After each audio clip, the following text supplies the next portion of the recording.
बच्चों, कैसे हैं आप सब? मुझे आशा है आप सभी अच्छे और प्रसन्न होंगे। चलिए आज हम पढ़ते हैं पाठ 12 उपसर्ग व प्रत्यय। करते हैं इस पाठ की शुरुआत।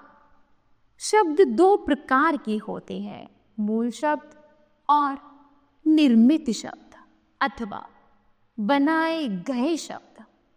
मूल शब्दों से पहले या बाद में कुछ शब्दांश जोड़कर नए शब्द बनाए जाते हैं।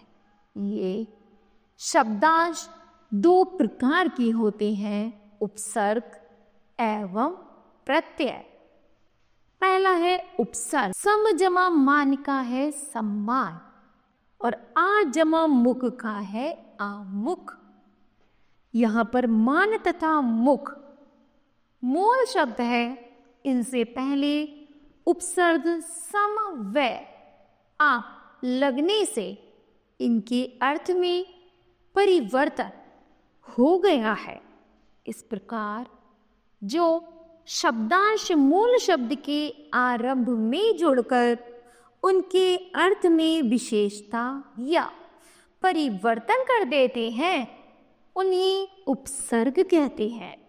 उपसर्गों की प्रमुख विशेषताएं निम्नलिखित है। उपसर्ग शब्दों के प्रारंभ में जोड़े जाते हैं। इनका अपना स्वतंत्र प्रयोग नहीं होता। इनके प्रयोग से मूल शब्द का अर्थ बदल जाता है या उसमें कुछ विशेषता उत्पन्न हो जाती है।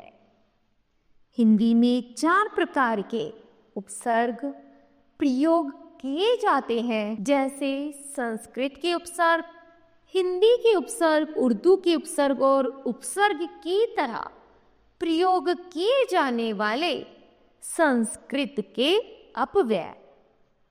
पहला है संस्कृत के उपसर्ग। संस्कृत के उपसर्ग में है आ। आ का अर्थ होता है नहीं या अभाव। उदाहरण है अशिक्षित, अज्ञान, असत्य। फिर है अन का है अभाव, अनाचार, अनादि, अनेक, अनादर, अनुपस्थित। उसके आगे है अति का है अधिक, जैसे अत्याचार, अत्यधिक, अत्यंत या फिर अतिरिक्त। फिर अधि का है ऊपर, समीप या बड़ा। का है अधिकार, अधिपति, अध्यक्ष या फिर अधिनायक। फिर अभि का है तरफ, सामने या पास। का उदाहरण अभिनेता, अभिनय, अभिवादन या अभिनंदन। आगे है अनु का है पीछे या समान। शब्द है अनुकरण, अनुरूप, अनुशासन या अनुराग। फिर है अप का है बुरा, वृद्ध या हीन। अप से बना अपमान, अपयश, अपकार, अपशब्द या फिर अपवाद। फिर है अब का है बुरा, नीच, हीन। उदाहरण है अवगुण, अवनति, अवशेष या अवतार। ठीक है। आगे है उप का अर्थ होता है छोटा और उप से शब्द बना उपकार, उपदेश, उपनाम, उपमंत्री। दुर का है बुरा या कठिन। शब्द है दुर्बल, दुर्गुण, दुराचार, दुर्लभ। नी का है अच्छी तरह। शब्द बना निबंध या निवेदन।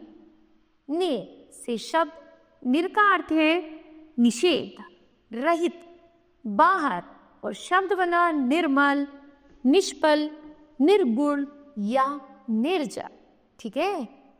आगे है परा का अर्थ है ओएटा। शब्द बना पराजय, पराक्रम या पराधीन। प्रति का अर्थ है और या विरोध। शब्द बना प्रतिकूल, प्रतिध्वनि, प्रत्यक्ष या प्रतिकार। फिर वी का अर्थ है अलग या उल्टा। शब्द बना विशेष, वियोग, विशेष या विज्ञान। फिर है सम का अर्थ है पूर्ण या अच्छा। शब्द बना सम्मान, संगम, संपूर्ण या संतोष। फिर सा से बना साथ, जैसे सफल, सहपरिवार या फिर सक्रिय। फिर सू से बना अच्छा, जैसे सहज, सुगम, सुकर, सुलभ आदि। और स्वा से बना अपना, जैसे स्वराज, स्वच्छंद या फिर स्वतंत्र। ठीक है। आगे हिंदी के उपसर्ग में जैसे आ और अन का है अभाव या निषेध। शब्द बना अधूत, अचूक, अनपढ़ या अनमोल। उसी बना अभाव का उऋण या उजाड़। उनसे बना एक कम अर्थात 29, 29, 19, 19, 29 या 59। कु से बना बुरा, जैसे कुचाल, कुढ़ंग, कुरूप, कुमार आज। दू से बना बुरा ही। शब्द बना दुबला या दुस्सह। नी का अर्थ है रहित और शब्द बना निडर, निकम्मा, निहत्या। ठीक है। आगे है अरबी फारसी के उपसर्ग। ना का अर्थ है नहीं या अभाव। शब्द है नापसंद, नालायक। बा का अर्थ है अनुसार, के साथ। शब्द है बनाम, बखूबी, बतौर। बद का अर्थ है बुरा और शब्द बनता है बदनाम, बदसूरत, बदबू, बदचलन या बदतमीज। बा का अर्थ है के साथ। उदाहरण है बाकायदा, बाइज्जत।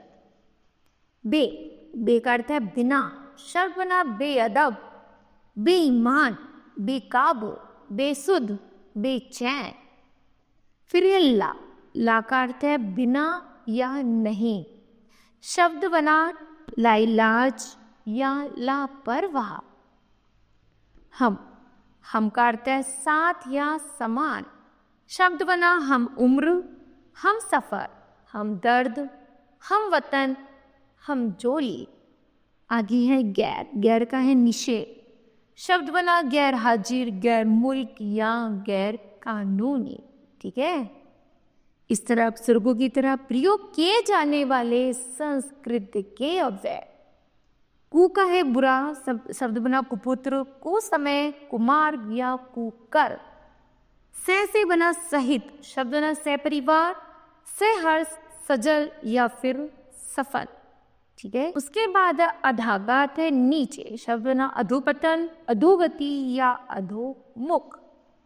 चिर का है बहुत। शब्द बना चिरायु, चिरकाल, चिरंजीव या फिर चिर परिचित।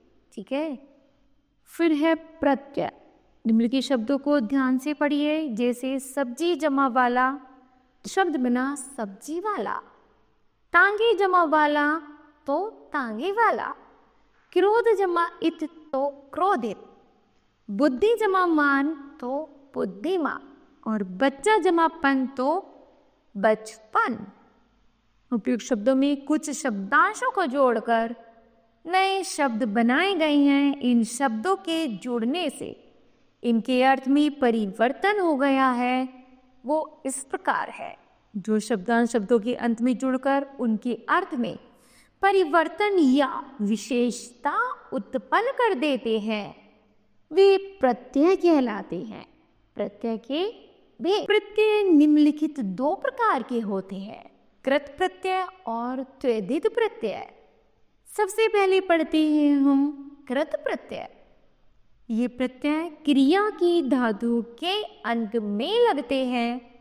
कृत प्रत्यय के योग से बने शब्दों को कृदंत, कृत जमा अंत कहते हैं। हिंदी में प्रयोग होने वाले कृत प्रत्ययों के कुछ उदाहरण इस प्रकार है। कर्ता का बोध कराने वाले कृतवाचक तथा विशेषण बनाने वाले कृत प्रत्यय। आओ क्या है कृत और धातु है चल, खा, टिक। तो शब्द बना या विशेषण बना चलाओ, खाओ या टिकाओ। आगे है आका। आका में उड़ और लड़ जोड़ा बना उड़ाका या लड़ाका। आड़ी में खेल जोड़ा शब्द बना खिलाड़ी। चलते ऊ जोड़ा तो चलाओ और डाकनी ऊ जोड़ा तो डाको। उसी तरह पढ़ में एया जोड़ा तो पढ़ेया। चढ़ पे एया जोड़ेंगे तो चढ़ेया और गा में एया जोड़ा तो गवेया। फिर है पढ़ में वाला पढ़ वाला, लिख में वाला तो लिख वाला और गा में वाला तो गाड़ी वाला। उसी तरह है भूल में अक्कड़ में तो भुलक्कड़, बुझ में अक्कड़ तो बुझक्कड़ और घूम में अक्कड़ तो घुमक्कड़। फिर है लड़ में आई तो लड़ाई, सुन में आई सुनाई, पढ़ में आई तो पढ़ाई। फिर है लग में आन तो लगान, चढ़ में आन तो चढ़ान। चढ़ में आग तो चढ़ाव, बह में आग तो बहाव और फैल में आग जोड़ेंगे तो बनेगा फैलाव। ठीक है, आगे है लिख में जोड़ेंगे आवट तो बना लिखावट। दिख में दिखावट, मिल का मिलावट। छल का आवा छलावा, बुला का आवा तो बुलावा, दिख का आवा तो दिखावा। गुर्रा का आहट तो गुर्राहट, चिल्ला का आहट तो चिल्लाहट और घबरा का आहट तो घबराहट। उसी तरह है बोल का ई तो बोली, हंसता ई तो हंसी, सह का अंतु सहन, रक्ष का अंतु रक्षण और गम का अंतु गमन और दा का मन तो दमन। उसके बाद है विद का आना तो वेदना, सूच का आना सोचना और रच का आना तो रचना। उसी तरह आगे है ईश का आ इच्छा, चिंत का आ चिंता और पूज का आ तो पूजा। फिर है विद का या तो विद्या और भक्त का ती तो शब्द ना भक्ति। ठीक है, फिर है त्वदित प्रत्यय। ये प्रत्यय संज्ञा शब्द सर्वनाम या विशेषण के अंत में लगकर नए शब्दों की रचना करने में सहायक होते हैं। जैसे मानव जमाता तो मानवता, अपना जमापन अपनापन और लाल जमा इमा तो लालिमा। हिंदी के प्रमुख त्वदित प्रत्यय इस प्रकार है, जैसे